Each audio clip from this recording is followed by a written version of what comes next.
Hey everybody, welcome to another episode of the Mile High Game Guys Board Gaming Podcast. This is episode 21. Our podcast is old enough to drink, just like we all do. I'm Jeff. I'm your host, Adrian. I'm Zach. And I'm Jeff. And we are here to, as always, talk about some board games. Was that the one that you remembered? Or it actually was, yeah. Okay. Once again, I feel like you just let us down a little bit. You always build them up just to crush us. Oh, there you go. I really wanted to say, finally snowy, but since it snowed on Thursday night and then is now 60 degrees Yeah, again. it was about 65 today. It was nice. It was nice. I didn't see the sun at all today, but Well, that's the work day. Unfortunate for you. Yeah. Yeah, it has officially entered the time of the year where I go to work and it's dark and I come home and it's dark. I don't see the sunlight. I keep thinking as I'm going towards the door, like I have my sunglasses in my hand, like, am I going to need these? And then it's clearly no. No. Because it's very dark, unless I want to wear my sunglasses at night. Yeah. Because you can. Yeah. So I can. Trademark. Or copyright. Only if we did it for 30 seconds or more. Yeah. Is it? Okay. Yeah, we're good. And there's got to be some kind of free use thing going on there, too. Fair use. Yeah. That's the one I wanted. That's always hard to fight. But no, so like during the spring and fall at work, they'll open up all the shop doors when the weather's nice. But now it's also the time of year, well, normally, where it's too cold to do that. Right now, it's basically fall weather. But so I do see the sunlight at work occasionally when the doors are open. I have giant windows at my work, so I can see the sun anytime I want. When I walk by the front doors, I can see the sun. Is that the sun or just someone shining a light? I can't tell. It's too far away. It's like sometimes I don't know what's happening outside unless I have to go up front for some reason. Right. Yeah. But since it did snow on Thursday, I did finally get to go up to the mountains and go snowboarding. It was pretty great. Isn't it just like one run is open right now? Yes. Okay. And it's like the only one that's open for the whole state? No. Officially this weekend. So aren't there some indefinitely closed? There's I think 2 resorts that have not announced an opening day yet. Most resorts at least have announced one, if not already opened. This weekend, Copper, Breckenridge, and Keystone all 3 opened. Okay. Which was nice because it probably spread the crowds out a little bit with all 3 of them opening. I think last week it was like, we don't know when we're going to open. Yeah, that was definitely the case for more than a few of them. Facebook very kindly reminded me that on this day, exactly yes, I remember that picture. I was snowboarding in a blizzard, which was fantastic. That was really good. It was nice to be snowboarding again here. I said it was fantastic to be up there now.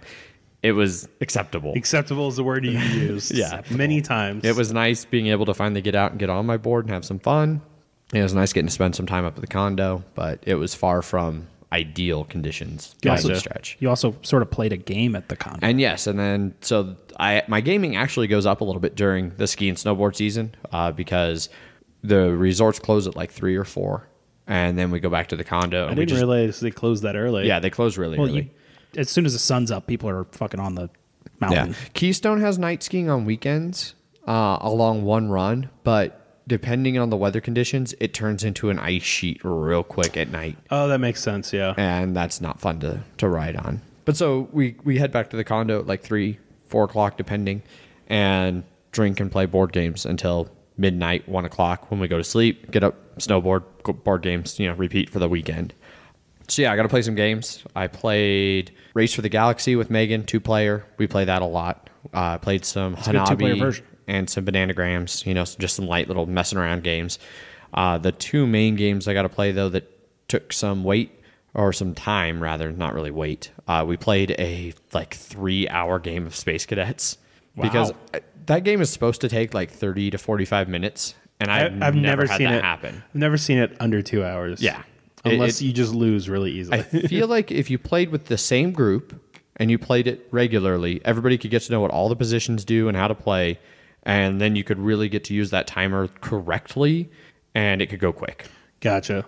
But it seems like every time I play, I'm teaching 1 or 2 new people, and so I have to every turn remind them what their station does and how they do it, and then go from there. We technically lost, but we pseudo won. Basically, moral victory? Yeah. So our core was breached, maxed out, so 11 cards. And we barely ran out of time right as the last person played the last core repair card. And so technically we lost on a core breach. But we decided, like, if we can win this round by the regular rules, we'll call it a moral victory. And we did. So you got that last crystal just as you blew up. More or less. Okay. Well, no, so this one was we had to hunt down and destroy all the enemy ships. Oh, okay. So we blew up the last ship and then made the jump to warp. And then blew up, yeah, right? Okay. The core so no one will know that you ever did anything. Correct. Everyone died. So, and then the other game, I played 2 different mini campaigns of D&D 4th edition. Ant is running a condo campaign where it's basically just a hack and slash D&D, the board game. Dungeon Smash. And so it was pretty good. I enjoyed it. The first one was hard. It was punishingly hard. He gave us an NPC ally, and then it was me and Dan, and we barely got out of there alive. Like, What was your monster theme? So the monster theme for the campaign is going to be like ice monsters. Right. We're going to be exploring some frozen wastes way up in the Forgotten Realms. Icewind Dale, perhaps? I think it's near there. He showed me a map, but I don't remember. Yeah, that's pretty specifically icy. Yeah. But the very first monster on his very first attack got a crit hit and took like 60% of my health, and I was our tank. Nice. And so we were pretty much fucked. Our NPC ally died.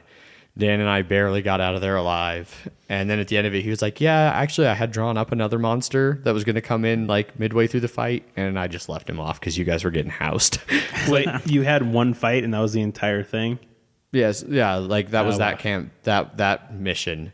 And then we did another one a little bit later on that was a little like a week later. We were walking along a road and we saw a cabin. And like we ended up doing, we have our what we call our main timeline and our alternate timeline. Because our main timeline, we went up to the cabin, like the lights were on, there was a candle burning low, but no one was around. And I knocked on the door, and he said the door like swung open. And I peeked my head in, and I went, hello, hello. There's no answer. And Dan was like, dude, let's just go. Like, let's not go into this guy's house. Let's not do this. And so we're like, all right, we continue down the road. And it was like, this is bullshit. Nice. So we were like, all right, so alternate timeline, we go in, and Gotcha. it ended up being a zombie apocalypse kind of thing. Like a bunch of like zombies attacked and wreaked havoc. We killed a bunch of them and then got out of there. Were you a paladin again? Yes. Yeah? Okay. Yes, I am a paladin again. 4th edition changed up the alignments apparently, so it's not the normal lawful good, lawful neutral, Right. chaos. It's just lawful good, good, undeclared or unaffiliated, evil, and chaotic evil. Okay. And so your paladins in this no longer have to be lawful good. So mine's an unaffiliated paladin. So he's just, I'm a dragonborn, and like they're all about glory and battle and, you know, honor and shit like that, and being super good fighters. And so I've got scales. And they got scales. And so I'm pledged to Cord, something like Chord. I can't remember. But he's the god of battle and wrath and storms. And so basically I'm just there to wreak Smash. havoc. Smash. That's why it's called a Dungeon Smash. Yes, Yeah. it is. I figured that character fit really well with the theme that Ant was trying to set up. So. Yeah. Yeah. And Dan is a nimbly little elf, Eladrin. I think he's an Eladrin, which is Whatever kind of that is. elfish. They're kind of elfish, but he's got There's so much bullshit he's to got add some in D&D. phase steps and teleportation stuff. So he's an archer and bounces around shooting arrows at things while I get in their face and cause Gotcha. problems. And Ant's going to roll up a couple more characters, and then people at the condo, as they kit up there over the weekend, he's going to make everybody who's in on the condo roll a character. And if you're there, you're probably going to be heavily persuaded to play D&D unless you just absolutely hate it. Did Megan make one? No, because she's gone for the next 3 months. Okay. So she'll pick up some NPCs when she comes, if she wants to play. Megan doesn't have a lot of interest in D&D in particular. She really and hates RPG D&D, in general. so, yeah. She doesn't hate it. What? I'm just going back to what you said earlier. Yeah. So anyway, so that was my weekend. Played some games, had some fun. Okay. What about you guys? What have you been playing? I played a game of Blood Bowl, and I won a game of Blood Bowl. Holy shit. This isn't the Bloody Minute. Why are you talking about Blood Bowl? I don't know. So this is now officially the Bloody Minute. Yeah. There you go. Yeah. So now I am 2, 2, and 11. 2 win, 2 draw, and 11 losses. Did you gain fans? I gained a fan. I won, and it's possible for me not to gain fame because you have to roll 3d6, and if you roll under your fame, which mine was a 0, I couldn't not get a fame. So now I am at 1 fan factor. Finally. There you go. The game was versus Lizardmen, who are super tough, but they were a brand new team, so I had a lot of leveled guys and guard and skills, and I was able to come out ahead and get the W. It was super close to me not, because the ball was really close to my end zone on the last turn, and he just had to make some die rolls, and it would have been tied, and I would have been boned. But thankfully, he did not make those die rolls. Nice. So now I have. Also, the fun part about the game was last season it ended with pitch invasion, which ended the game. Right. Because we did it incorrectly, where it's not supposed to end the game. We had accidentally used an old rule. The first kickoff from this season was another pitch invasion. So the pissed off fans from last season showed up this season and attacked the field once again. That's great. But I actually won one, so hooray. I also got my Blood Bowl pre-order in. The new edition's going to be coming out next week, I want to say. Shipping, at least. Cool. A lot of people are like sold out already on all the pre-orders. Damn. I didn't get the Skaven team or the dice or anything like that because Skaven don't really interest me. But I got the League book and the base box set. Nice. Cool. That was only $125. Oh, that's it? Yeah, that's it. Pocket change. Pocket change. We played Hero Realms. Yes, Which is which is a lot like Star Realms, but in the epic. So their epic IP universe, which is just kind of like fantasy universe. Mm-hmm. Which that game was like Magic on crack. Yes, like everything is a rare legendary. That's super easy, and you could just get one out every turn. Yep, there was no mana or anything like that. Yep.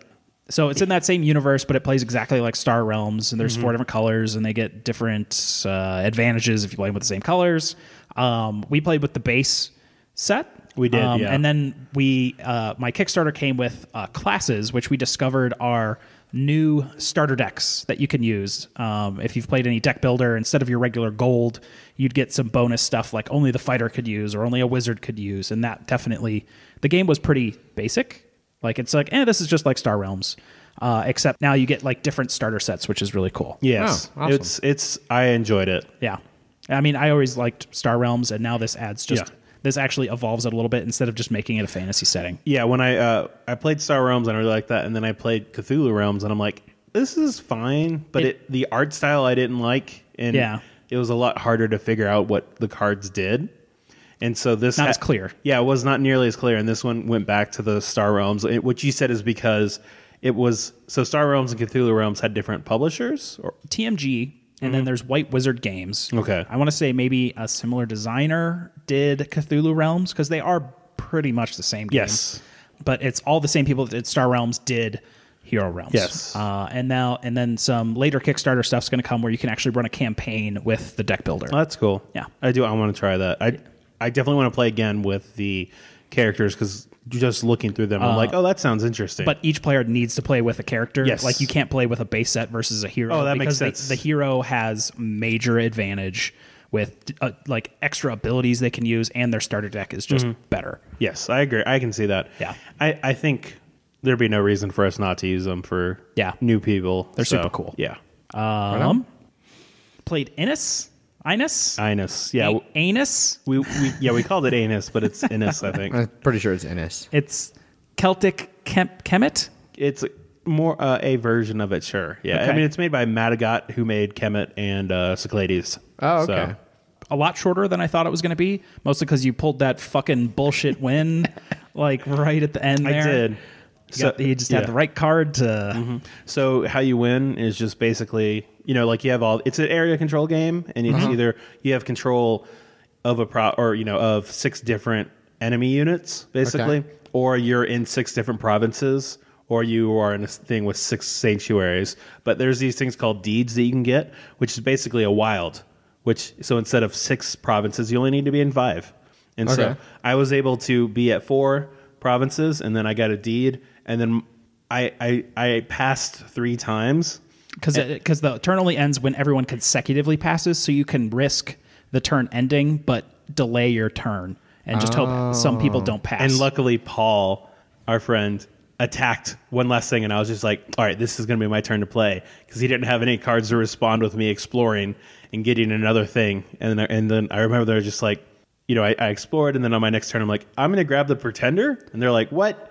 I'm like, yeah, I'm on 5 and I have this. And they're like, son of a bitch, can't do anything about it. So it was great.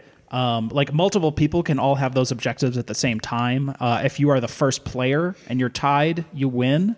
Otherwise, it just keeps going. And then like those Pretender tokens are just sort of like, I meet these objectives. So this lets you know that I can win the game. And once Zach had gotten that, no one could do anything about it except let him win the game.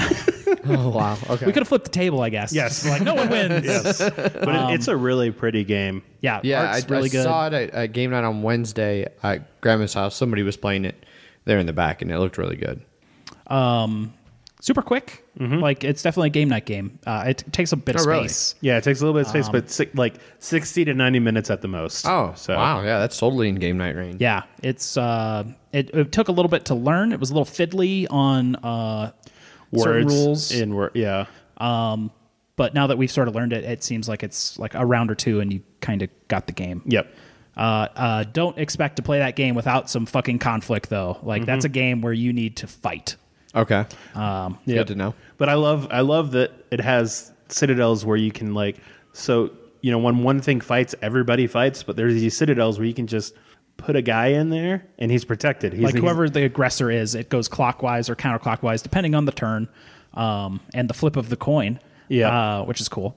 You can like hide your units in cities, and then the fighting stops when when one person wins and then says, all right, the fighting has stopped. Because there's no one left for me to kill. Yep. Or you can agree with the other person anytime just to stop, Oh, okay. which is kind of cool. Yeah, but it was nice because that's how I was able to get in so many things, so many different territories, because they had citadels, and everyone's like, I want to fight. And I'm like, okay, well, I'm going to hide in the citadel so you can't do anything to me. Yeah. And there are cards that let you kind of flip order on those kind of things. Yeah. Where I could make like him even though I'm attacking, I could make him the aggressor, so I get to take over the citadel first and he can't hide in it. Yeah, Okay. there's ways to mitigate it, but yeah, it's a fun game. So. Yeah. Cool. And then there's 17 action cards, So, yes. I think. Yep. And then there's like epic deeds or epic quests. Okay. Yeah. Cool. I look forward to trying it sometime. Yeah. That are totally unique. Yeah. It's a fun game. So Right on. Yeah, like I said, I really look forward to trying it. I've been hearing good things. yeah. It's a great game, Adrian. You should have played it, but Yeah, you were just snowboarding instead. I'm playing other games, doing other things. Yeah. Eating steak dinners. Yeah, not doing what's important. That we didn't play it while you were in Las Vegas, because I was in Portland when you were in Las Vegas. So Yes. yeah, All right. What else have you guys been playing? Anything else? nothing of note for me. We played Cry Havoc today. And we played Cry Havoc after we played Inus. Yeah. Yes, So, Zach, you've played Cry Havoc twice, yes. and you're 50%? You won one, lost one? Oh yes, yeah. Okay. Yeah. I mediumed one. I got stomped bad today. The machines are 2-0 right now. So. Yeah, in the two games we played. So we'll see after we play some more whether that holds out. When they talk, Zach, you had mentioned like when they talk about this game has the kitchen sink in mechanics. Man, does that game have everything? Yeah. Oh yeah, it's interesting. I was really surprised at how different the different factions played. Mm-hmm. You know, I thought, I know it was asymmetrical and all that, but looking at it, they looked similar enough, like Right. similar number of players, similar board layout. They play very, very different. They do. Yeah. So, I'm interested to try some of the other ones. See how they play. Well, I want to play with 4 players because Yes. then I've someone heard else that's- is controlling the trog. I've heard that's the best way to play it. Yeah. But 3 is acceptable. Sounds about right. Yeah. It's got a good 2-player version Oh, it does? because it's a whole other board. It's the back side of the board. Oh, yeah, they changed the whole board for 2-player. because I thought I'd heard that 2-player wasn't that good. I don't know. It's probably not as good as 3 or 4-player, but They at least didn't go, just play 2-player on this. yeah. So They made a whole separate version. Yep. Okay, cool. Yeah. Well, I think that kind of wraps that up then, yeah? What we've been playing recently, Yeah. We've been playing a lot. a fair amount. So, I forgot one game that I did get to play. I finally got to play Concordia like a week ago. Oh yeah. And I actually really, really like that game. I've heard good things about going it. on to the list of games I want to own. I've enjoyed playing it a whole lot. I really want to play it with the expansion. Concordia Salsa. Yeah. Which, for anybody who's wondering, so the game takes place in Roman times, like your Roman settlers settling the Roman Empire. And so then I was telling Manny, like, oh yeah, the expansion Concordia Salsa. And he's like, Concordia Salsa? Like, what's salsa have to do with Roman stuff? It's like, well, that's Latin for salt. So it adds salt as a new resource, which is a wild resource, which is pretty cool. I didn't know salsa was Latin for salt. Yep. Yeah.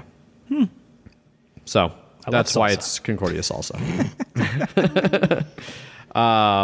Moving on, there's been quite a bit of Kickstarter things that have popped up, a little bit of news and stuff. We can dive into that. Jeff, you want to? Which one? You said both. You start whichever way you want, Start. Jeff. I don't care. All Well, dealer's choice. Dealer's choice. All right, we're going to start with news. Wrong choice. No. They announced a new Munchkin version. Okay. Munchkin? Munchkin. Okay. Munchkin, shockingly, has another new version coming out. What is it? X-Men. Oh, God. Oh yeah, they did a Marvel one. Yeah. So X-Men. Now one there's makes just sense. a pure X-Men one coming out sometime next year. I will also not buy it. So I will continue to not buy Munchkin. yeah. So Eric Lang was actually able to debut his Munchkin collectible card game Yeah. at BGGcon. Right. So I just saw a lot of tweets from him and we're like, oh, these are my favorite cards and stuff like that. So I don't. it seems like it's like a collectible card game, but it's trying to take the piss out of those.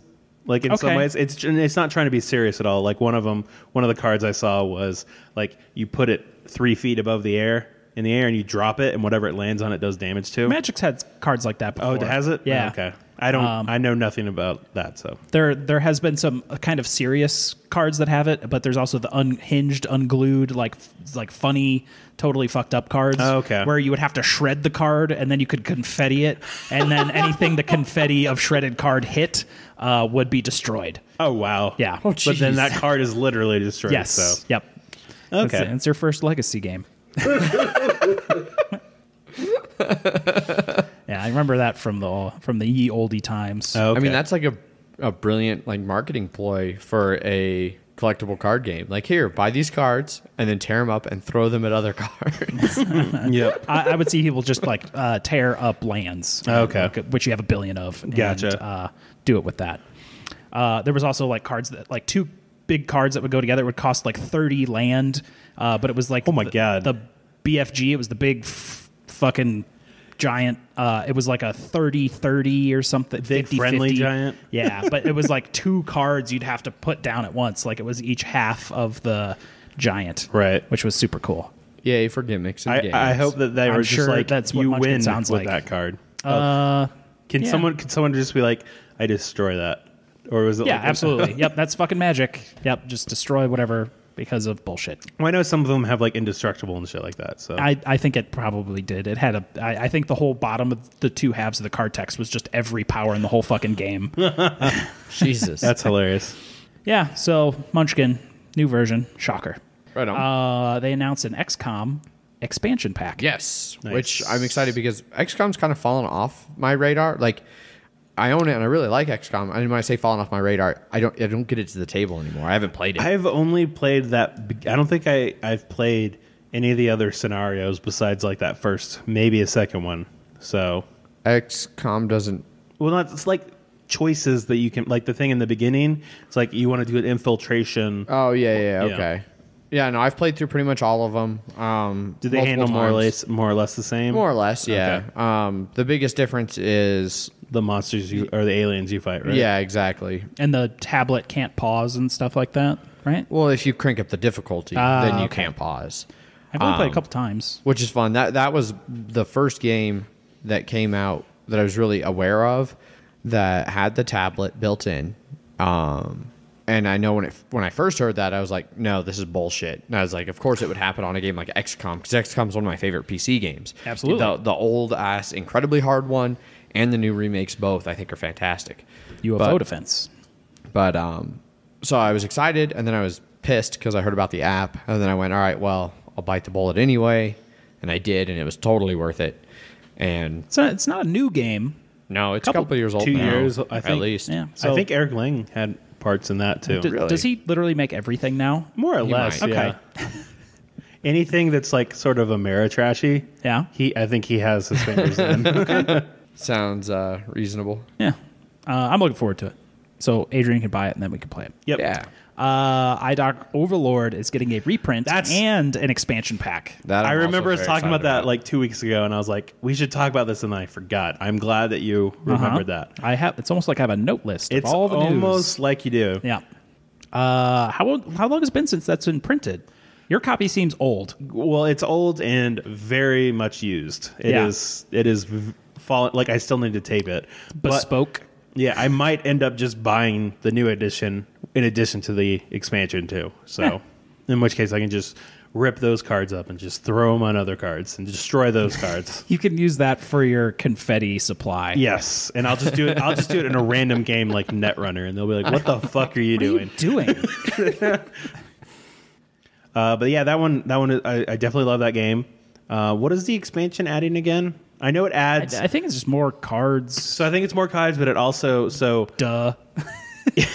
Jesus. so the first the main game, you know, it has like point the blame and then also stop for the actions you can do. Uh-huh. I think it adds more actions to it too. That sounds right. Yeah. So I'm looking for it. And there's a red box and a green box. So Weird. and it's a standalone expansion too, I think. That's good. So Yeah, that's always nice when they're standalone. Yeah. BGGcon is going on. That's sort of the Well, it's wrapped up. It's wrapped up now. Yeah. was going on. Seemed like I saw a lot of people posting pictures, having fun. Yeah, I was a pretty convention. jealous. So I've pretty much decided. Where is it? It's in Texas. Texas. Yep. Houston? I've heard that they have the best board gaming library Yeah. for like renting, playing games, renting games to play. Like at a convention? yes, that they Like- have like the most games. I thought like Gen Con was pretty big, but yeah. Well, I don't mean like I mean in the board gaming library for theirs to rent or whatever it is. Yeah. Did you go to the library No. this year? Okay. No, that's we probably- only played games that I brought. Yeah. Yeah. Because pretty much anything we'd want to play, we had. And Exactly, Was yeah. what we wanted to play anyways. So Gen Con's game library, the first year we went, me and Aunt spent a fair amount of time up there. And like that's where I played Space Cadets for the first time. I played Legend of Drizzt, which was pretty meh. But Space Cadets was a bunch of fun playing it up there. I don't even think I did not even step into that room this year. I didn't go up there at all because this of last year. Pandepic. Yeah, took up too much of our time. it really Yeah. did. We're going to register that next year and have like some set time slots and then not do that all day every day. Yes. But no, so anyway, back to BGGcon, like that is that's one of two I'm thinking of adding to the rotation next year. So I'm definitely going to do Gen Con again because Gen Con was my first big board gaming convention, and so it's got a place in my heart. I'm going to keep going back there. Best one. This is the biggest one. It is the biggest one. That is undeniable. I am also going to start going to Geekway to the West. It's in St. Louis. It's a little bit smaller one, but my family lives in St. Louis, so it's a no-brainer for me to start going to that one. And then I'm going to decide at some point this winter, early spring, whether I'm going to go to Origins or BGGcon and make one of those. Well, Origins is in the summer, and BGGcon is now. Yeah. So That's a lot of traveling across the country for conventions. yes, Yeah, well, I'm pretty passionate about board games, so I want to go interact with other people who are passionate if you about board go games. to BGGcon, that means you might not be able to snowboard for a weekend.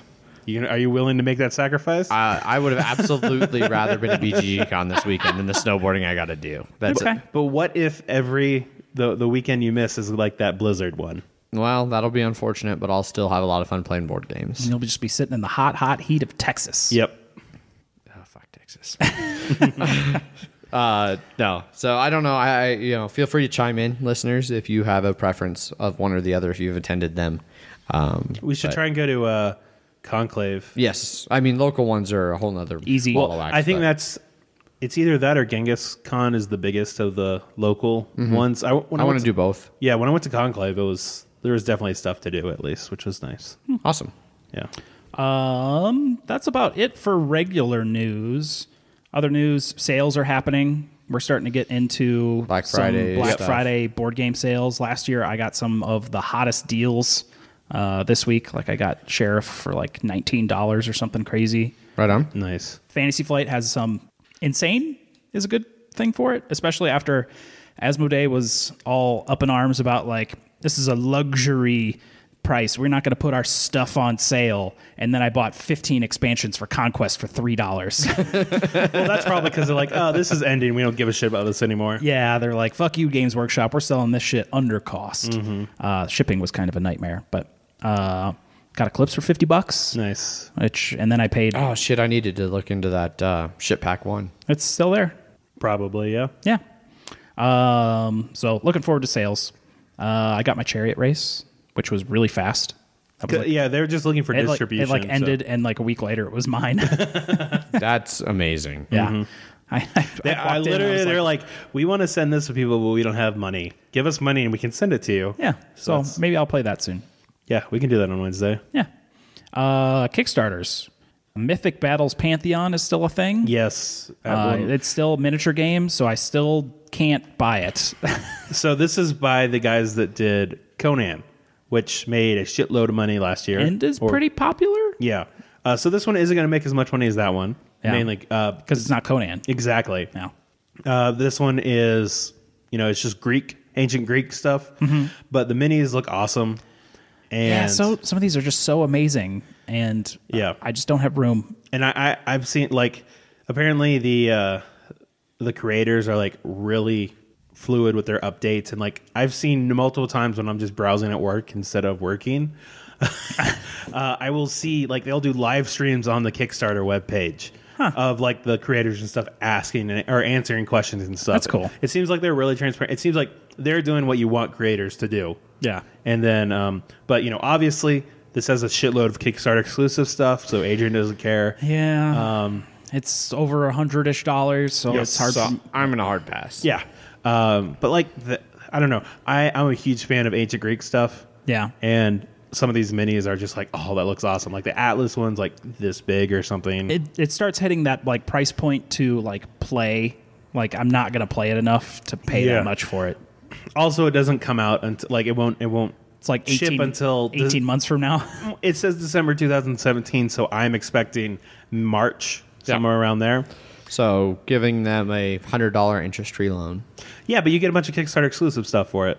That no one else will ever get without paying a lot of money. Exactly. How could you not afford not to buy it? Adrian, you're losing money by not doing it. If I turned around and flipped it, that might actually be a true statement. Yeah, there are people that do that. They do it with the Kickstarter stuff. If I had more liquid income. Man, if I had bought 2 copies of that artist edition of Scythe. Yep. Yep. What's funny? I love the people that returned the artist, that artist edition, and he's like, you can make a lot more money if you just sold this. Yeah, just sell it. Don't give it back. Yeah. And he converts a lot of people to do that. Yeah. But still, there are some people who are like, no, I just want to return it. And you're like, I don't want to go through the hassle. yeah, I can understand that a bit. Yeah. Other Kickstarters, Bears versus Babies finished. It did 3 something. Made a lot of money. $3.2 million. 85,581 backers. Jesus Christ. Yep. Zach canceled his, so Yep, that's Zach, you why it's backed not out. 82. I did, yes. Jeff, you stayed in though, right? I did, and I got the Not Safe for Work expansion as well. Mainly because I looked at it and I was like, oh, that doesn't like. It seems like I'm just giving them money. I don't feel like I'm getting much extra out of it by giving them money. So Yeah. I'll just wait. It's also $35. So if it's good, whenever it comes out, like I'm glad I didn't back Exploding Kittens. Yeah. Because I'm like, this is a fine. I got a box that meows when I open it now. Yeah. What do you have, Zach? This one is going to be a furry box too. Yeah. So that's cool. So the That's meowing box creepy. thing was totally secret until they started shipping. Nice. They didn't actually reveal that. That's great. Yeah. I'm sure it's, but I don't know. If it's a good game, I might end up picking it, but Right. I'm fine. And You've got a copy. Yeah, it's not going to be hard to find. Yeah. It's another one of those Yeah. games. I Because mean, of this- Target carries Exploding Because of Kittens. this stupid podcast, now like you guys are the ones I have to play games with the most. So. Yeah. Yeah. Boo. What's next? MegaMan Pixel Tactics will be closing Wednesday. So when you hear this, Yep. So immediately jump on. I love Mega Man, but the Pixel Tactics engine from what I heard, things, from what I've heard, this really feels like a pasted on theme. It doesn't feel like it gets any Mega Man-ness out of it, outside of the fact that it's pixely. You can sort of just put whatever theme on this. Yeah. I don't know the best word for the name of the Pixel Tactics. Pixel Tactics? Pixel Tactics. Like engine, system, I've never played it, so. Yeah. And it's like $58, Ugh, and but it's 400% funded, so that thing's shipping. Yeah. Meh. Tiny Epic Quest will be ending on the 27th. Mm-hmm. That one is sitting at a nice 3,100% backed. Jesus. It's now their most funded one. Yeah. It's a nice entry of $34. Yep. For the deluxe copy, which just adds a mini expansion. Yeah. So, Adrian still isn't sure about patents. Yeah, it rubs me a little bit the wrong way, as we talked about before. I won't rehash here. Darn. We've got a timeline to keep. Yeah. And there's some other couple Kickstarters out there, but, there's a couple hundred of those. Well, yeah, so some other ones, before you just totally gloss over everything else. I don't care about anything else. gloss. I'm going to get this paintbrush out and just... There's 10 days left on Wordsy from Gil Hova. Oh, yeah, I which back that. should be which should be funded by the time. Yeah. Hopefully by the time you hear this, but who knows? It's at 98% right now. So. Oh, they were? Yeah. Oh, yeah. Yeah, they're just couple hundred below. Yeah, so. exactly. But yeah, so I've played a little bit with the Twitter bot he's got for it. I think it seems like a fun game. I love word games, like especially for lighter, simpler games. So this is one I've got it on my Remind Me, and it's one that I'll probably, as long as I have the money for it, I'll be picking it up for sure. Yeah, I have the Mythic game on Remind Me, and it's just like, do I do that or do I tag my car? Renew my tag on my car. Well, one of those is required by law. And then the other one is a tag for my car. Okay. The other one, you can get away with it. It's fine. I got nothing. Moving on. Benefit of the doubt. Yeah. Vita Lacerda has a new game out, Lisboa. It's a game that takes place, fittingly enough with the name, in Lisboa. Apparently, and I didn't know any of this, but in 1755, there was an estimated 8.9 magnitude earthquake. Fuck that shit up. Destroyed the city of Lisboa. There's a massive earthquake, then a tsunami, and then 3 days of fires. And Yeah, that sounds about right for an 8.9. yeah, and It's like Krakatoa exploding. Yeah. So the game takes place in the aftermath of that. You're all nobles competing to rebuild the city and exert your influence in the rebuild and stuff. Vito sort of makes some pretty good games. The Gallerist and is it Venus? Did he make that? Yeah. So he makes super heavy Euros. Yeah. So if you're into those, which I am. So it's definitely on my. I still want to play the Gallerist at some point. Definitely want to play the Gallerist. I don't want to buy the Gallerist No, because it's like It's so expensive right now. $30. Yep. Just like I want to. I want to play Food Chain Magnet. I don't want to buy that. 150 something. Something like that. Yeah. Yeah. It's an expensive game. Splot or something. They're the ones that make Yeah, it. Splatter Brothers. Yeah. But anyway, and then one last one that I want to throw out there just because it showed up on Twitter a lot from some of the people that I've been following. It's called Feudum. It is currently almost 300% funded with still 25 days to go. So it funded real quick. It's already got 1,700 backers. But it's got a kind of an interesting art style. And it's got a cool big board and then a ton of cards and little pieces. I'm not entirely sure how it plays, but I've been hearing good things about it, and I'm really interested in it. And so I'm going to be... Brand new? Yeah, like I said, it just launched 5 days ago. Okay.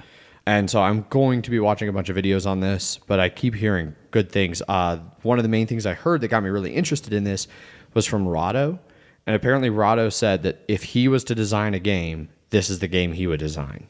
And So that is a 2-player... It does play two Euro players. game, no direct confrontation. So, and thinky, so mid to heavy. So You need a chess timer.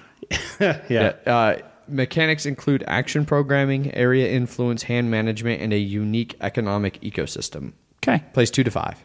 So I'm intrigued in it. I'm going to look some more into it. It's another one that I'm keeping an eye on. It's got 25 days, so there's plenty of time for me to research Plenty that of more. time. I think that Lisboa has like 25 games too. Yeah, Something like Lisboa has got plenty of time. So, all right, I think that pretty much wraps up all the Kickstarters I care about. Zach, did you have any you wanted to throw in there that Jeff didn't cover? No, Or I no. I mean, there's some Kickstarters for like shows, Yeah. and I right now I'm backing one just because they have a lot of promos. The Man versus Meeple. Yeah. They started up earlier this year, and Okay. I like their format. I like that they try and put production value into it too. So they use Blue Yeti microphones, which are really nice. Yeah. So Is that a plug? no, Because the Blue Yeti's not going to listen to this. I know I'm not a sponsor. I just love the product. No, They'll listen to it if we send it to them. no. But Just this one part. yes, yeah. But they'll do reviews and previews and stuff, and Yeah. I like them. So Right on. That's it for Kickstarters. That's it. That's it. Forever. right. They're done. They are done and over. Yep. They shut the website down. So now this was about Indiegogo, and then when they shut that down, we'll do Fig. GoFundMe. Go fuck me. I don't think that's the website you're thinking of, Zach. No, that's a different one. That's my own thing I'm doing on the side. So. Everyone just has a Patreon page to Yep. make their own board games. Yeah. $5 a month will get you this board game in a year and a half. Yep. So moving on to this week's review, we are going to be reviewing Last Will. It is a 2011 game from designer Vladimir Suchi and published by Czech Games Edition. Plays 2 to 5 players and takes approximately 75 minutes. Zach, you want to give a rules rundown? Sure. All right. So, your uncle has died. Yay. So now you and the other players must now figure out who gets his vast fortune by living life and spending money recklessly. So at the beginning of each round, you're going to choose one of many plans to execute. Each plan has a different turn order, a number of cards to draw, assistants to use, and actions. You are then going to place your assistants in turn order on the main board, and you'll be doing things like drawing face-up cards and influencing the housing market. In the action phase, you are going to use helpers, buy and sell houses, and use events on your personal board. The game will end at the end of the 7th round, or if someone goes bankrupt. Whoever has the least amount of money or most amount of debt wins. All right. So perfect. first things first, every listener, have you seen Brewster's Millions? I'm going to assume no. because we have asked this question to everyone that has played this game, and Zach and I are the only people that have seen that fucking movie. Yes, it's a great movie. It's Richard Pryor. It is. It's probably super dated because it's from the 80s. Yeah. Oh, yeah. But when I watched it as a kid so many times that when I first heard about this game, I was like, holy shit, it's the Brewster's Millions, the board game. That's awesome. And then every single time I try and talk, oh, yeah, this is like Brewster's Millions. What? What What's is it? that? And I'm like, oh, it's this movie. And then literally the 20th time, it's about Brewster's Millions. I don't know what that is. God damn it. It just, just happened again today with Paul. Yes, it did. Paul's over here. We're teaching him the game. Hey, Paul, have you seen Brewster's Millions? Yeah. You should just get like bonus points. Yes. At the beginning of the game. Yeah, right? So this Anyway. is a worker placement game. It's a fun game. I like Yes, it. it is a game. So as I was complaining, we played it just before we recorded today. Again, we've played it a couple times recently, and we've been playing it for. And you've been each time we play it, you get progressively worse. It's at the game. ridiculous. Like, I'm pretty sure I won the first or second time I played, and then like this time you went in negative money. Jeff, did you go negative or did you? No one came close. No. Besides me. Yeah. Yuki had 30 something. Oh. Paul had maybe 20 something. If I had two more actions, I could have sold my house. I guess and then I would have Didn't had realize that. I'm just a lot better at it than you are, Adrian. So this is going to join Splendor then on the list of games that I won't play with you, but I also won't play without you because I feel like I'm not. you don't have a baseline. yeah. Yeah. So the first thing that drew me into this game was, it's like I said, it's unique theme of all these other engine building worker placement games are all about, you're doing the best thing you can to get as much money or get as many points. Whereas this one is always like, you have to do super reckless things. You have to spend as much money as you can. I want to say the era is like the 20s. I don't know. It's something like that. Yeah, it seems about like maybe late Victorian too. Well, I'd say it's more Victorian than 20s. Yeah, it's got like it's all 'cause- horse carriages. There's no cars or anything like that. Yeah. But I love everything you think about. It has to be opposite. So like when you're buying houses, you're like, okay, I want to buy this house as expensive as possible. Then I just want to let it just deteriorate until it's just a husk of its former self, and then sell it off as cheap as possible. And that's the thing, because that actually. So I did not win my first game, because my first game I was like, oh, I win, I'm out of money, and Zach was like, you've got 3 farms still on your board. Those are assets. You need to sell those and then spend that money also. Yeah, I was like, oh. I did not realize that. Yeah, that's a much different game. I bet you were thinking, how does this take 7 rounds? Yeah, seriously. I just bought 3 buildings and all my money's gone. I win, right? Yeah. So it's one of those games that, like Race for the Galaxy, or so many other ones that I just can't be bothered to name right now. That it's the iconography. Every time we play with someone, like it seems like it takes them 3 to 4 rounds to be able to be like, okay, now I understand what these symbols mean. And then they're like, so there are a bunch of cards I got rid of that I shouldn't have. Yeah. And you're like, would have been nice. I'm sorry. I mean, you can tell me your entire hand if you want, but that's probably not going to be for the best. Yeah. So let's get into a little bit here, our normal kind of vague, rambly format. Sure. Yeah. Go for it. Components. Euro-y. It's a lot of wooden cubes. I do like that the little pieces are top hats. Top They're hats, actual for the little top assistants. hats. Yeah. The art's got a style. Yeah, I like the art. I do actually like the art style. Yeah. The player boards are nice, thick cardboard. They're nothing special, but they're not awful. It's nothing special, but it's solid. Yeah, it's not bad components. It's not bad components. For also folded cardboard player boards, they hold up.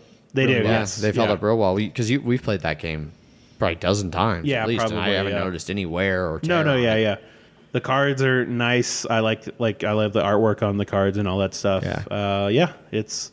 Component wise, it's a good solid one. Ugh. A solid 1. A solid 1. Yeah. But it's out of 1. So It's like It's a 0 to 1 scale. Yes. Zach's scale is It's a binary scale. It has components, so therefore it gets 100%. Yep. all right. So gameplay. So we just kind of touched on this a little bit during that initial thoughts phase.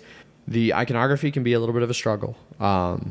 It's not as bad as some games. It's not like as bad as Race for the Galaxy. No. Like Race for the Galaxy is one of the worst. Because at the very least, there aren't a billion different combinations of them, and the back of the rulebook has all of them listed out. Mm-hmm. Yep.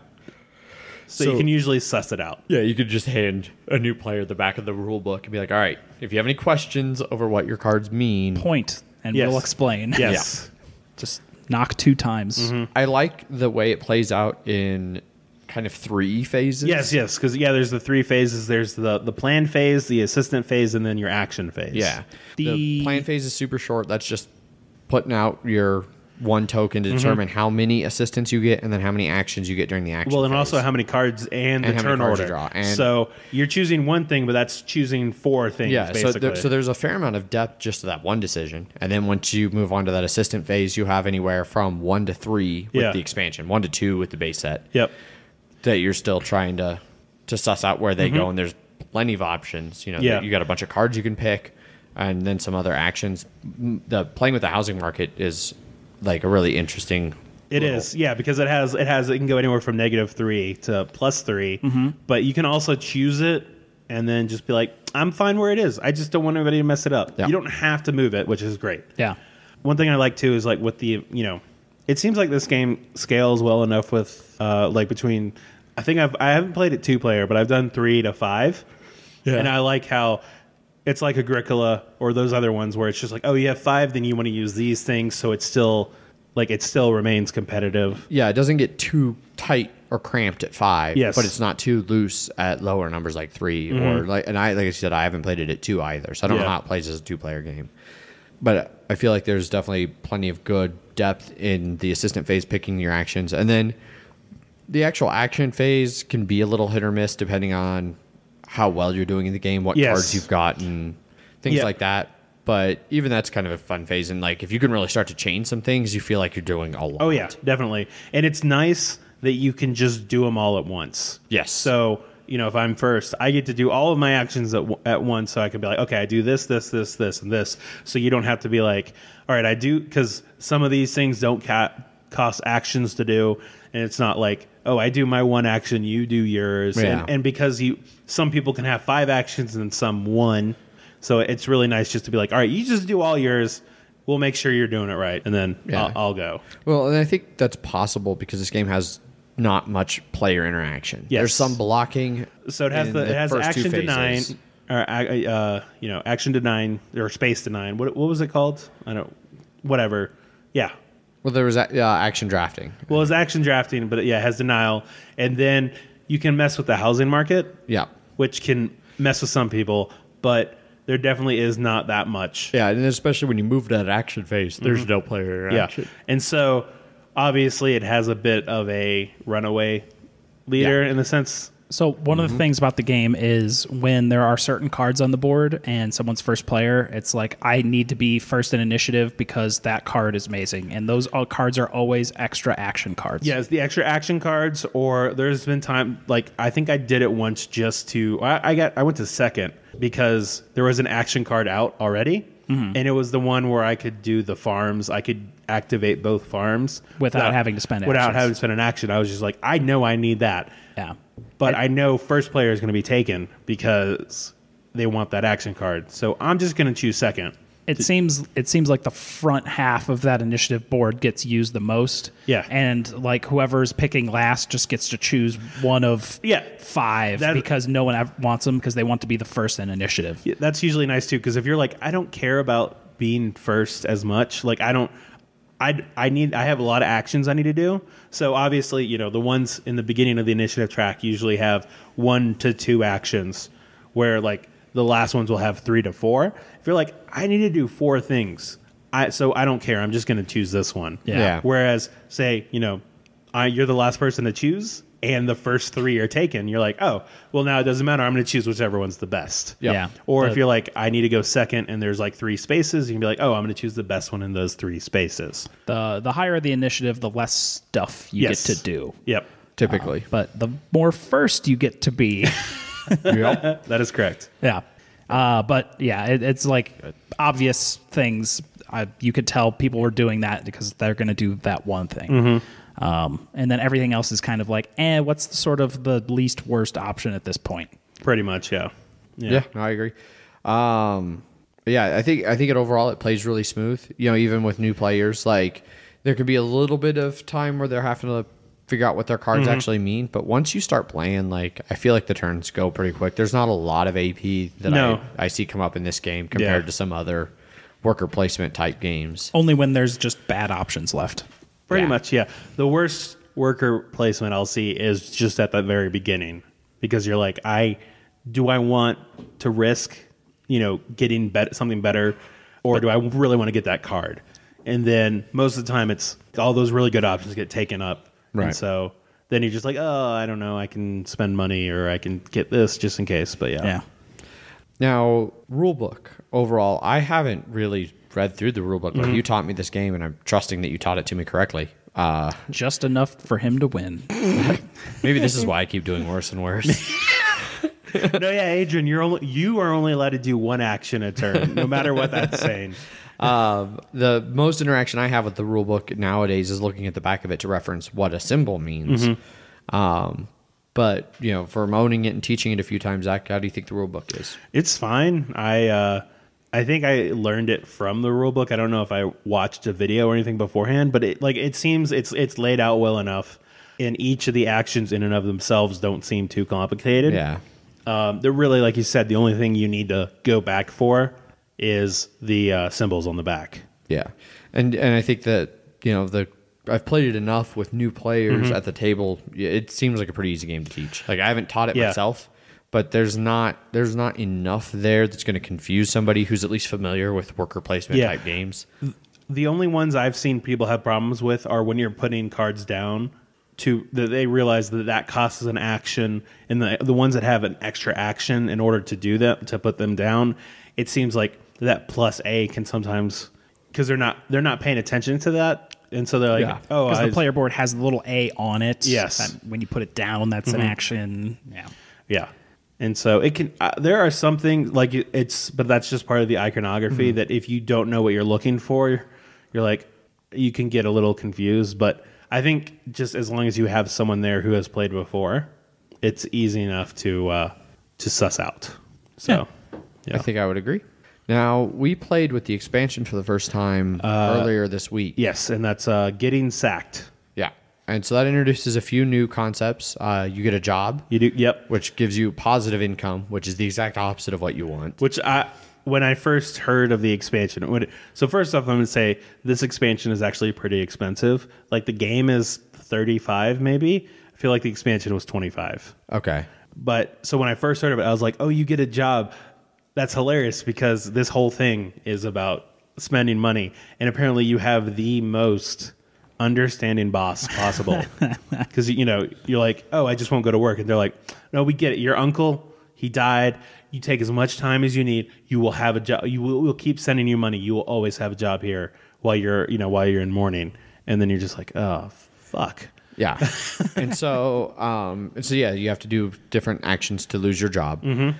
Thematically, they're very funny. Yeah, and it's about getting demotions, and you slowly get less and less money until they're just like, you know what, fine, you're gone. So you get a little like additional sideboard that's got they're varying numbers depending on how you want to play, but like 4 to 5 different rows on it, and each row has a thing you have to do, and an amount of money next to it. And the amount of money is what income like you get at that level. So at the start, you have all 5 of them, and you're making like an extra 11 money per turn. Yeah, and, and you're like, I can only spend 8. I'm gaining money. This is horrible. Yeah. And so then, like, some of the things, and everybody's is different. So some of them will be like, you have to go out on a cruise. And then it's like, yeah, your boss sees you out lounging around on a cruise with a dog and a woman. And he's like, wait a second. So you get demoted, knocked down. Yeah. Now you're only making $7. Yep. Yeah. And so there's one of those things, like, I agree with you. Like, that sounded really interesting when you first told me about that. Like, I was like, holy shit, that sounds cool. Mm-hmm.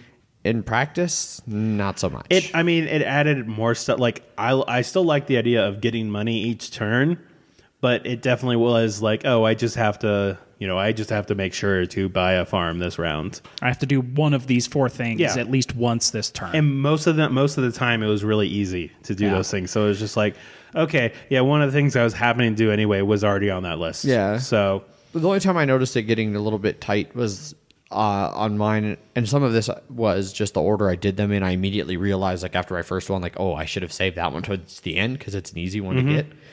So then when I got to the last one, it was like buy a house, but this is like 4 turns into the game when buying a house isn't always the best option at that point. And so then I just had to take the spot on the board that's get a demotion. Yeah, because that's just a spot you can take on the new board. Yeah. It's a good so way to get around that. It also added a new variable plan phase, because it comes with all these things that are double-sided, and basically each round you bunch them all up and you just move them around and then you put them down, and some have flipped, some have not, and so it gives you more variability in what the track is, because the base game, it's just set. It's the same set ones, which I liked it. It's annoying how you have to do it, because it's fiddly tight space. Yeah, it's a fiddly tight space, and it's hard to pull them out. It's cut out of the cardboard base. It doesn't just go on top of it. Yeah, but it holds it in there. But I think it should just have gone on top. Yeah, because then you wouldn't have needed a whole new board with a cutout. Well, you needed it for the boss. A sideboard. Yeah, add a sideboard for the boss and the extra set of cards that you get. Yeah, and so I think it adds some to it, just because you can't always be like, I want, on this one, I want to do the one that's 2 assistants, but it doesn't. It's just like meh. Yeah, if you share the work of resetting the cards on the board and someone does the other thing, it goes by faster. And I do like that it added 3 of the assistants. That's the only plus for me. Yeah, that I did really like. The other thing, it added that new deck, that purple. For that, it's just more of the red deck, like the special deck, and it just added some new cards, houses that have more than one type. It events that you could sort of chain together if you have the right ones, because you're getting hitched. Yeah, and for me, that's the main thing that it added, like that I actually get from it. Yeah, were more cards. Yeah, but I definitely don't think it was worth the money. No, and I have to agree.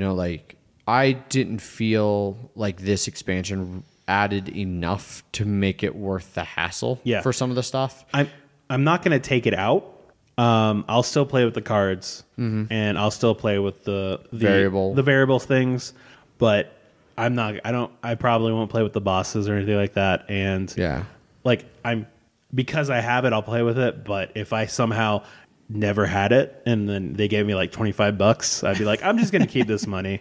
So you're saying that if somebody even gave you the money to go buy this, you would rather just not. I'd be fine with them not having it. One other thing Paul had brought up was they have 1, 2, 5, 10, and then 50 denomination currency. Yeah, they don't need that 50. Where they don't. Yeah, you start with 50, 80. Well, we start for that one. I just because you can start with a random amount of money. Oh yes, or you can choose. And I was just like, well, because we weren't playing with the jobs, I was like, I want us to have a decent amount of money because we still ended on turn 5. Yeah, and so because we could have gone up to 100 or something like that. But yeah, there's way too many 50s and not nearly enough 1s. No, for that. And I feel like instead of 50s, and this is something that never really crossed my mind until Paul mentioned it. And then once he mentioned it, I couldn't stop like noticing it. But it definitely like 20s would have been better. Yes, because you go to like break down a 50, and all of a sudden you're getting just a shit ton of. Yeah, I'm at 48. Okay, well here are 4 10s, a 5, a 2, and a 1. Yeah. And you're not going to use more than one. You better not be using more than 150 anytime you're playing. Yep. No, or you're doing something terribly wrong. You're playing like Adrian. Yes. Yeah. I'm going to end up with 250s the next time we play. I made money. That's what we're supposed to do, right? I bought low and I sold high. That's how you game the real estate market, that is real estate 101. But so that's the only complaint I had. Yeah. Right. Yeah, I certainly have no complaints about the base game, other than the fact that I'm getting worse at it. Yeah, that's your own the fault. expansion. I wouldn't say it's complaints with the expansion. It's just not worth it. It's not worth it. Yeah, if those things really sound interesting to you, maybe go get it. The most interesting thing is the variable phase thing, and the additional cards, Yeah. So yeah. All right, so I mean, I think that pretty much just summed up our final thoughts right there. Is there anything else anybody wants to chime in for an official final thought? I like that it goes fast. Yes, yeah, it goes, and especially if people know how to play, I could easily see playing this in 60 to 75 minutes. Yeah, 75 is what they say on Board Game Geek, and I think that's pretty much spot on. And then 4 is about the best for playing with it, and I agree on that. It doesn't with 5. It may slow down a little bit. So I think the action phase would probably get a little long as you're waiting for everyone to do their actions. Yeah. Mm-hmm. So yeah, I think for me, like this is probably one of my more favorite light-ish, not quite filler. No, yeah. It's a Euro with something like I would always rather play this over Lords of Waterdeep or anything like that. I feel I don't know, scratches the same itch. Yes. Sorry, Chris. No, it's just that, like I said, it's Euro with actual, with decisions and stuff to be made like that. But the theme is a lot more palatable to me, and I just the idea. I just love the idea so much. And that's what I was gonna say. The theme is what for me, it's a pretty it's medium weight. It's not that interesting mechanics wise. There's a couple cool mechanics here and there. But it's that theme makes it lighthearted enough, especially like if you kind of play it out a little bit. Like, I'm going to go out on the boat and I'm. Well, so obviously I have to have my dog with me and my extra guest, and then I'm going to go eat dinner and I'm going to take my horse, but then I'm going to go eat dinner again because I got to take this lady with me. Air quotes, exactly. So yeah, I like the concept of buying a mansion and then just neglecting it.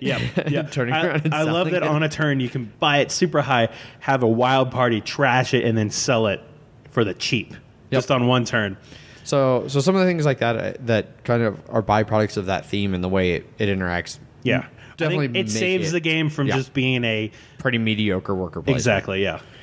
So if the theme sounds interesting, I think definitely go get that. Like if you watch seen Brewster's Millions first, and then but otherwise, I try before you buy. It's one that I could easily see some people being like, no, pass. Yeah, but it's I like it a lot. So it's a good game. Yeah, I have fun when I play it, even when I lose. So which is all the time. Yes, damn it, like me. Like tonight. It's life. It is indeed. So that wraps up our review of Last Will. It does. It's a good game. Yep. All right, so before we move on to closing everything up here, we got a new email. Jeff, as the email king, you want to give us a rundown of I think he prefers email czar. Czar? Sure. Yeah, I'll get hanged sooner or later anyways. So. Yep. Chris sent us an email. It was kind of a long one, so I'm going to paraphrase a lot of it, but it was very good, and we took your thoughts to heart, especially with this last review, which was a 2011 game, something not the new hotness, because Chris sends us the thoughts of reasoning of why he enjoys our podcast. I'm going to paraphrase a lot of this, but we all want the latest and greatest. It used to be that a new game came out, reviewers, podcasters, etc. would go buy it and talk about it. When that wasn't quick enough, then they went to Essen, Gen Con, to see all the new games coming out and would talk about them months before they came out. When that wasn't quick enough, they would get advanced copies of Kickstarter games that aren't even real yet, and then they talk about them a year before they even come out. By the time the game actually gets produced and Chris, gets around to buying and playing it, everyone has been done with it for 6 months to a year. By everyone, he means public personas, influencers, that sort of stuff. Yeah. He understands like the market forces that drive that. But this is where he gets into one of the things he likes about our show. One of the things that I actually like about what we're doing here too, and what I kind of want us to keep doing. You generally talk about games that are new, but also currently available. We don't have any insiders for us to buy our games from yet. I'm not going to say that won't happen, and I'm not going to like turn that down. Like, no, I don't want your advanced copy of Feast for I Odin. do love that this can be read as, I love how you guys don't know anybody, and so you're like how you guys are just newbies, not knowing what you're doing. The appeal of your show, at least for me, Chris, is that you're regular guys and gal who are avid gamers, but not insiders per se. I hope you stay in that niche. Niche? Yeah, niche. So he doesn't want us to grow. He just wants What's to say right where we are. We're feeling you, Chris. Yeah. But this email, is another one, and the reason I wanted to kind of read it here and be able to discuss it a little bit is because, once again, it seems like some of our listeners who actually email us, Chris and Mike in particular, they seem like they're prescient a lot of times. Like, the email us with something that like we'd kind of been on the verge of talking about and doing. Are we sure we're not mic'd up anywhere in here besides these mics? Obviously, these mics. They're just listening in the vents. Yeah. Is Chris my upstairs neighbor? Chris, tell your little girl to stop walking everywhere. Running around all the time.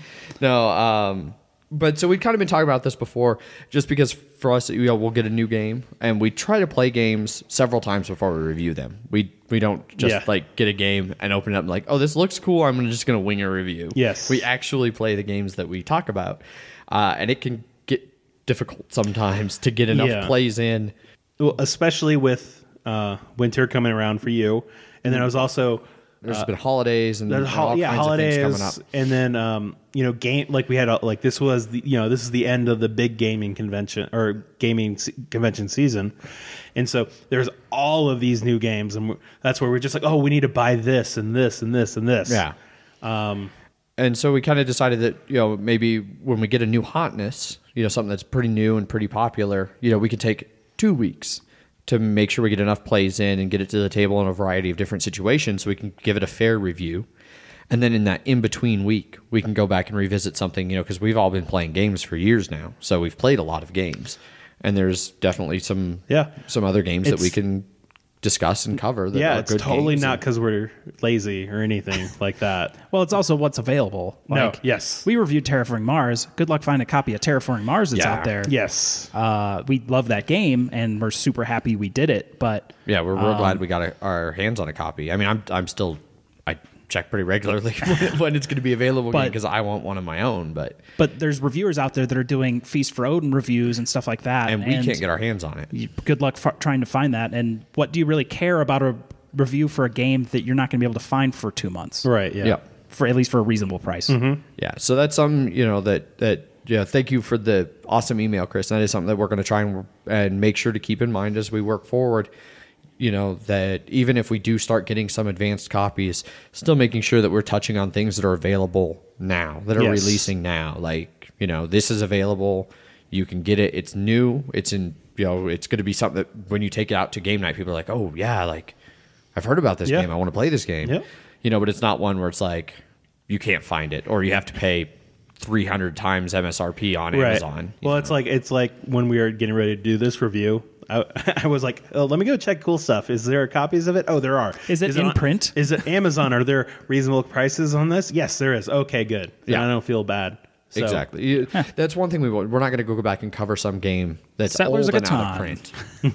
Hot review. I'll cover Settlers of Catan. Whatever. No, we won't.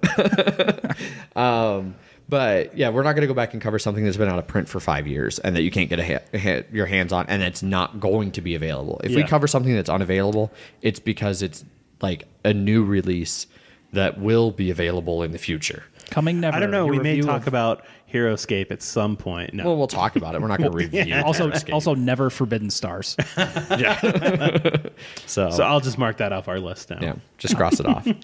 So, all right. Well, I think that kind of brings us to the end of the show here. I think so. I want to thank Chris again for another very insightful email. We really appreciate those from all of our listeners. We do. If you ever send us an email that you don't want us to read, you should make sure and say in the email, hey guys, don't read this one, because otherwise we might read it. Anonymous. I mean, we read emails from the hater, so we still have yet to get. We still don't know who that is. We need to give him that game.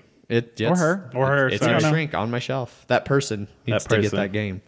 But no, so if you have some feedback for the show, or any recommendations or anything, or if you just want to get in touch with us, you can send us email.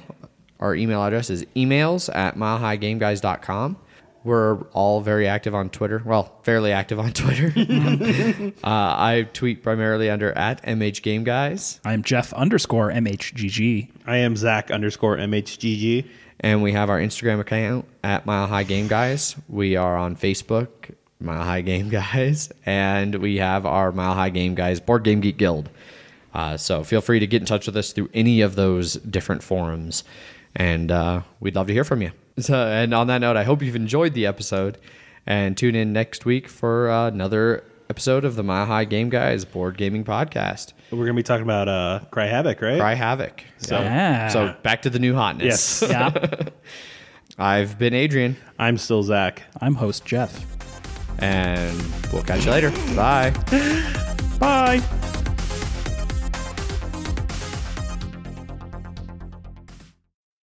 So otherwise, enjoy the episode, or hope you've enjoyed the episode. Tune in next week. Enjoy the episode that you're at the end at. I hope you've enjoyed the episode. No refunds. Yeah.